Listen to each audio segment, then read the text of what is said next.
Hello guys, if you've ever wondered about these cheap BT intercoms for your crash helmet off eBay and you want to learn a bit, stick around and stay tuned and you'll find out.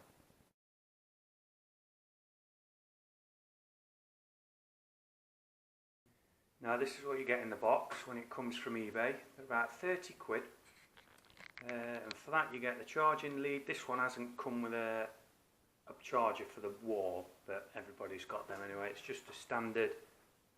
No, it's not a standard one, but that is a standard USB, so everybody can charge that. Instruction book, clip if you want to clip it onto your helmet, Velcro if you want to Velcro it on, that's the unit, microphone, 2 earpieces, a couple of sticky pads and an Allen key.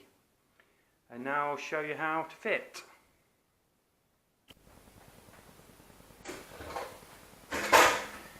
Now, first thing you need is a crash helmet, and you've got to strip it down. So, I'm going to remove the visor, just to get that out of the way.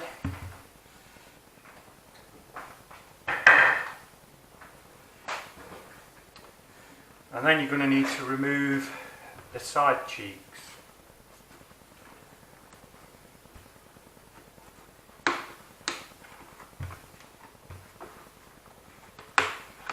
On this one is quite easy.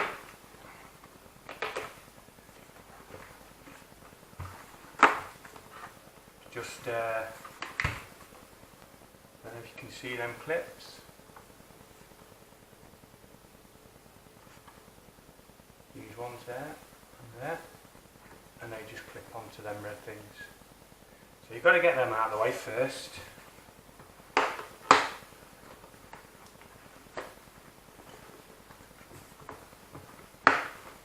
3 clips, remove them, got to get them out of the way. Now, a lot of helmets, they already come with these,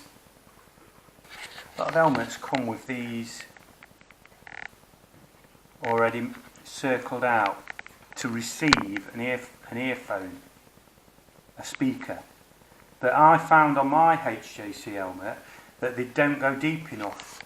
And when I first fitted my headset, it was annoying because it used to be rubbing on my ear a bit too much. I didn't like it, so I took them back out and I just made that hole a bit bigger, a bit deeper, because it's only polystyrene anyway, and that's where they're supposed to go. So I just made that hole a bit bigger with a scalpel, and then because these, I would say that's about 6 mil deep, whereas that's only about 3, and you will feel it on your ear. So that's what I'm going to do the same on this crash helmet. I'm just going to make that hole a little bit bigger, if you can see. We've done a bit of fettling because I like the earphones to be flush with the side of the helmet. I do not like them pressured on my ear when I'm riding. So that's that one. And the boom goes round to the front. You might have to do a little bit of fettling. In fact, I wouldn't even recommend you alter your helmet in any way, but I have, because I want a bit more comfort. And then you just got to put this back up again.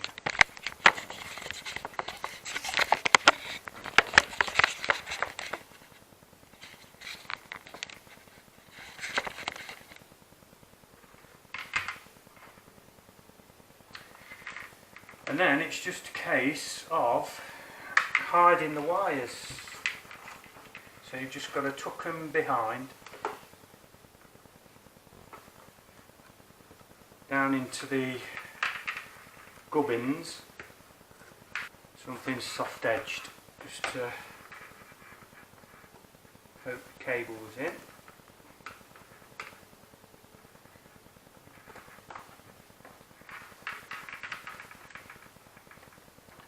Will go, but it's just a tight, snug fit because the internals of the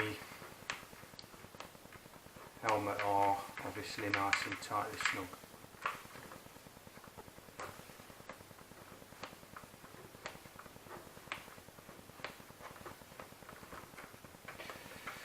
it, then there usually comes a point where you've got to bunch a bit of the wire up.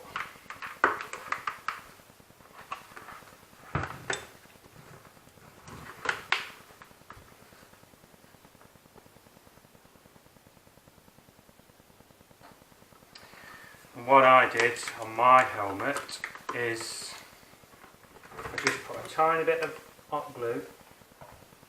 Make sure. And I just put a little bit of hot glue on either side, just to keep it into position.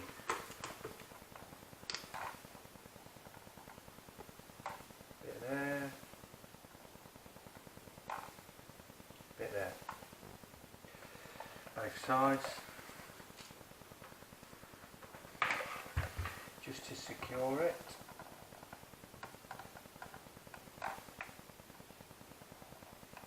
Because it would be quite annoying if you were riding along and your speaker started rattling around.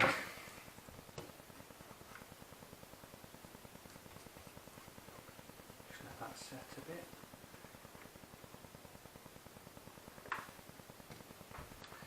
So now then, this is the unit that does everything. Take the sticker off. It's already been charged up. Now I prefer to use the Velcro ones for this because I don't like that big. You can just clip that up, but I had one where that snapped, and then you don't want that happening out on the field. So I did away with that and I resorted back to the one they give you with the Velcro, which I mean I've had it stuck on my crash helmet now for coming up for 2 years, I bet. Now the range on them, I'd say, they reckon it's 800 metres. It's not. It might be if you was out in the country where there's no obstructions, but in real terms, when you're riding around the city or whatever, you'll get 400 to 500 metres, I reckon. I mean, it's enough where if you get through a green light and it changes to red, you can still hear the person say, "I'm stuck," so you just pull over a bit later on. Now, when you always plug that in before you position this, because you want to make sure it's where you can get to it. And you just peel that off. And they are really sticky, these are.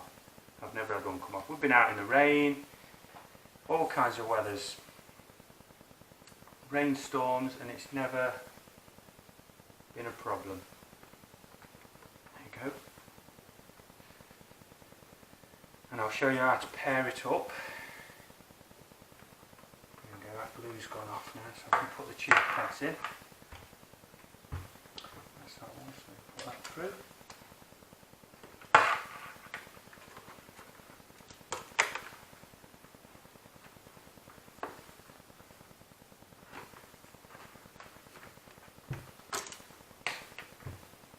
Clip the cheeks back in, 1, 2, 3.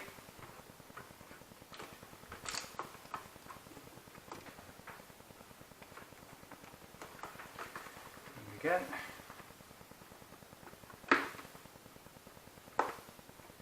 You've got to be careful of that wire now. I took it in nicely, but you don't want loads of wire hanging out because it's just going to flap about and annoy you.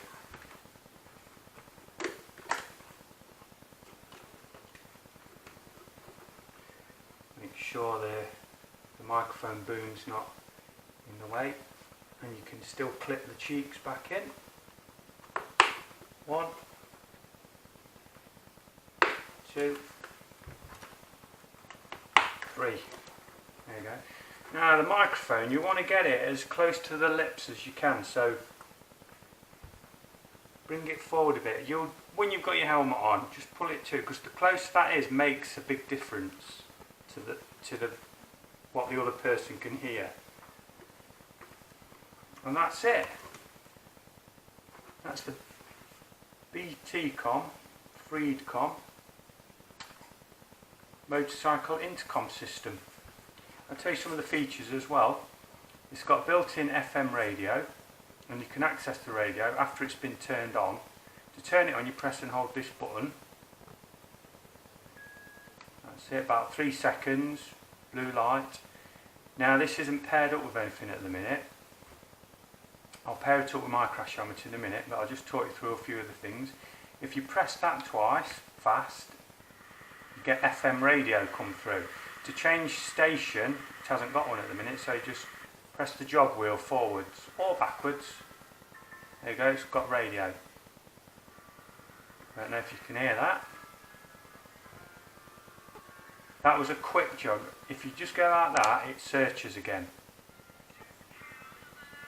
A bit of Queen playing. If you want to turn it up, you hold it, and then you'll get that noise to say it's at maximum volume. And that's it. Turn the radio off, 2 clicks again. Now I'm going to show you how to connect it to another crash helmet now.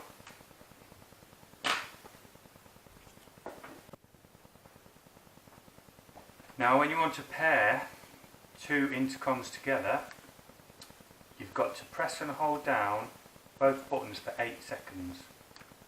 1, 2, 3, 4, 5, 6, 7, 8. There you go. Now they're both in search mode now. So press 1 like that. Press the on off button on one, and it's trying to connect to the other one now. There you go. Both connected. Once you get the blue steady light, that means they're connected. Some of the other good things about these is, if you've got, like I do, I use my phone, my Samsung phone, I use that as my MP3. I have it on a mount on the handlebars. Now, if you can also connect your phone to this in the same manner. Just press and hold that in until you get the red, blue, search on your Bluetooth on your phone, it'll come up intercom, connect, it's simple as that. And then, once your phone's in Bluetooth mode, whenever you get on your bike, as soon as you turn this on, that will connect your phone as well as the other person. If the other person is not there, it doesn't matter, it will still connect to your phone. When it's connected to your phone, by simply pressing that button there, quick tap, it will start playing the music that's in your phone. I mean, you can play Spotify or anything. If you're listening to music through your phone and you get an incoming call, it will automatically answer, and you'll be talking to the person in your ears. It's dead good.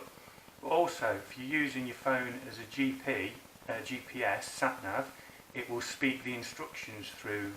I mean, you could have your phone in your inside pocket using the sat-nav, and it'll direct you turn left at the roundabout, etc. So that's another good feature. I think that's about it. Doesn't take too long. I mean, in this occasion, I have made the ear sockets of the crash helmet a little bit deeper, but that's my own personal preference. I wouldn't recommend altering your crash helmet in any way. I just find it a little bit more comfortable. And that's it. It's a nice little neat unit. Well worth 30 quid. If that's your budget, you won't go wrong. Rainproof. As I say, there's limitations up to about 70 mile an hour. I do find actually that wearing earplugs makes it better, because the earplugs only filter out the wind noise. You can still hear clearly the voice of the person that's talking to you, or the phone call or whatever. So yeah. Now the other thing is, you can only have 3 of these. You can only have 3, so you would pair them all up in the same way. Turn one and it would find the other 2. But the downside is you can only talk to one person at once. It's not a 3-way conversation. So say I was the leader, I was the one that searched the other 2. I could talk to the other people, but I'd have to give this a tap to talk to this one, tap it again to talk to the other person. But apart from that, bargain. Really good value for money if you ask me. So that's been the video today. Thanks for watching, and I'll speak to you next time.